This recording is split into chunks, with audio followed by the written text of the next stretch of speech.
I walked through the door at 11:30 p.m., smelling like rosemary and cranberry sauce, and the silence hit me instantly.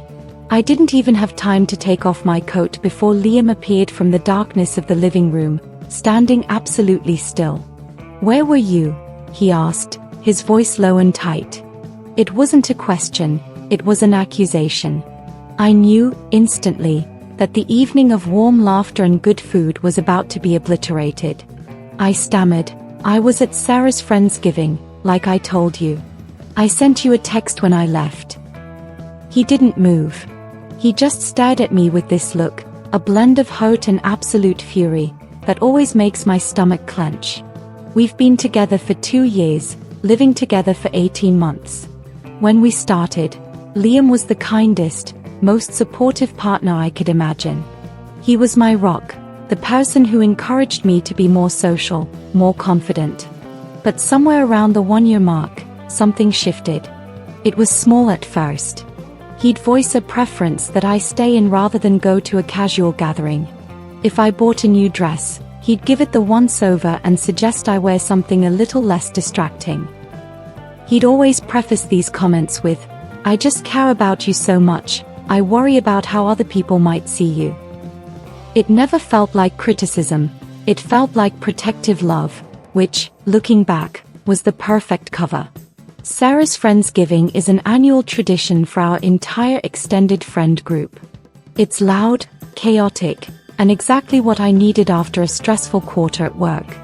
When Sarah sent the invite last month, Liam was enthusiastic. "Sounds great. I love her sweet potato casserole." But then, about a week ago, he started to backtrack. "I'm just feeling overwhelmed by big groups lately," he confessed, looking genuinely troubled. "My social battery is completely dead." I immediately offered, "That's totally fine, honey. You don't have to go. I'll just go solo. I can bring you back a plate." That was the moment the temperature in the room plummeted. Liam sat down heavily on the couch. "You would really go alone?" he asked, folding his arms. "Well, yeah," I said, trying to keep my tone light. "I've gone alone before. It's Sarah's. Everyone knows me. It'll be fun." He sighed, a deep, martyred sound that always signals I've disappointed him. "It just feels weird. Like you're making a statement." "A statement? What statement?" I asked, truly confused. "That you're available," he muttered, looking away. "That you're out looking for attention. I don't know, it just feels disrespectful to me." That hit me hard. Disrespectful? For seeing my friends? I tried to rationalize it for him. "Liam, everyone there knows we're together. Sarah is practically family. I'm just going to eat turkey and catch up on gossip, not audition for a new boyfriend." "It's about how it looks," he insisted, standing up and starting to pace. "It looks like I don't support you, or that we're fighting." He continued, "It looks like I'm a terrible boyfriend who left you stranded on a holiday, so you have to show up alone and look pathetic." This was the first true red flag I saw clearly. It wasn't about my comfort, it was entirely about his image and what other people might think of him. The tension ratcheted up all week. Every time I mentioned my contribution, a pecan pie, he would get visibly withdrawn. He'd leave the room if I talked to Sarah on the phone. He'd forget to buy the ingredients for the pie, forcing me to make a last-minute run. On Wednesday night, he said, "I guess I'll just be sitting here, completely alone, eating microwave leftovers, while you're out having the time of your life." The guilt was overwhelming, yet I knew if I gave in, I would be setting a precedent that his emotional manipulation dictated my social life. The morning of Friendsgiving was a silent war. Liam was up early, but instead of making coffee together, he sat at the kitchen table, reading a book he'd already finished, pointedly ignoring me. I tried to break the ice. "Do you want me to leave a slice of pie for you? I can put it in the good dish." He didn't look up. "Don't worry about me. I'm clearly capable of taking care of myself." I felt the familiar, heavy knot of resentment forming in my chest. He was actively punishing me for an event that hadn't even happened yet. When I started packing the car, he came outside and leaned against the doorway, arms crossed. "Just remember," he said, in the most wounded voice I've ever heard, "people talk. They always want to know what's wrong. And you're basically hanging a huge 'we're having problems' sign over our relationship." I felt a genuine spike of anger. "No, Liam. You're creating problems by making me feel guilty for going to a casual dinner party." I got into my car and drove away, shaky and crying, even before I got to the end of the street. I felt like I was running away, not driving to a fun dinner. The party was exactly what I needed. For 4 hours, I laughed, I joked, and I felt like me again. I sent him a text halfway through, "Hope you're relaxing. Everything is great here. Thinking of you. Red heart hash." No response. I sent another one when I left, "Heading home now. Left you a plate in the fridge." Again, nothing. I told myself he must be asleep. But he wasn't asleep. He was waiting. He followed me into the kitchen where I was dropping my bags. The second the door to the fridge closed, the quiet broke. "You have no idea how embarrassing that was," he hissed, stepping closer. "What was embarrassing?" I whisper-yelled, terrified of waking the neighbors. "You showing up like a charity case," he exploded, though still keeping his voice tight and venomous. Sarah's texts were ridiculous. "Is Liam okay? Is everything all right?" She asked me if we'd had a huge fight. I had to spend the entire evening defending myself, telling people I wasn't sick or a monster.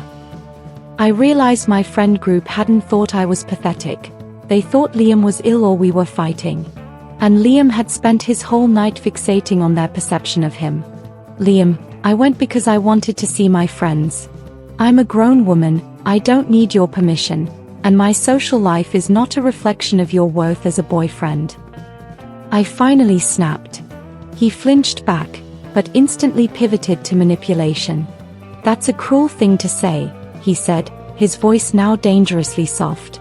"I was just trying to protect our image. You know how jealous some of those guys are. They probably spent the whole night hitting on you." "No one hit on me. We talked about the election and Sarah's dog." "Don't lie to me.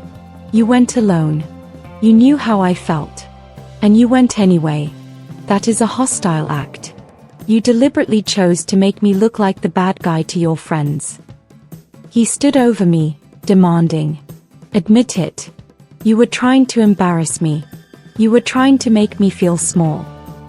I was shaking so hard the keys in my hand rattled. I couldn't form a single coherent thought. The gaslighting was so intense, I actually started to question myself. Did I go just to spite him? Did I subconsciously want to show them he was controlling? The fight lasted another hour. Liam cycled through anger, victimhood, and then quiet, stony silence. I retreated to the bathroom, locked the door, and just sobbed. Not because of the fight, but because of the terrifying realization that I was living with a complete stranger. The man I fell in love with would have told me to have fun. The man I was living with was trying to isolate me, one social event at a time, using guilt and shame as his weapons. I kept looking at my reflection, trying to see the strong woman I used to be. All I saw was someone exhausted, with tired eyes, constantly anticipating the next landmine. I felt like I was walking on perpetually slippery ice. Every choice I made, from what I cooked for dinner to which movie I wanted to watch, was run through a mental filter. Will this upset Liam? Will he accuse me of prioritizing something else over him? Around 2 a.m., my phone buzzed. It was Sarah. "Hey, just checking in. You seemed a little off tonight. Everything good at home?" Liam sounded stressed when I texted him. I typed out a careful reply, minimizing the emotional damage. "We had a small disagreement about a work thing, nothing major. I'm fine, just need sleep. Thanks for dinner. It was perfect." Sarah's next text was short, but it cracked my carefully constructed wall. "You don't have to cover for him, OP. If you need anything, My guest room is open. Seriously. That text, from an outside perspective, was the punch that broke the glass. She saw it.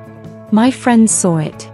And I finally had to admit to myself that this pattern of subtle abuse and control wasn't normal or healthy. The next morning, Liam was the picture of repentance. He brought me coffee in bed, kissed my forehead, and acted as if the previous night's venomous attack was a bad dream. He was in full hoovering mode. "Hey, good morning, sweetie. I'm so sorry about last night. I was just tired, and I overreacted.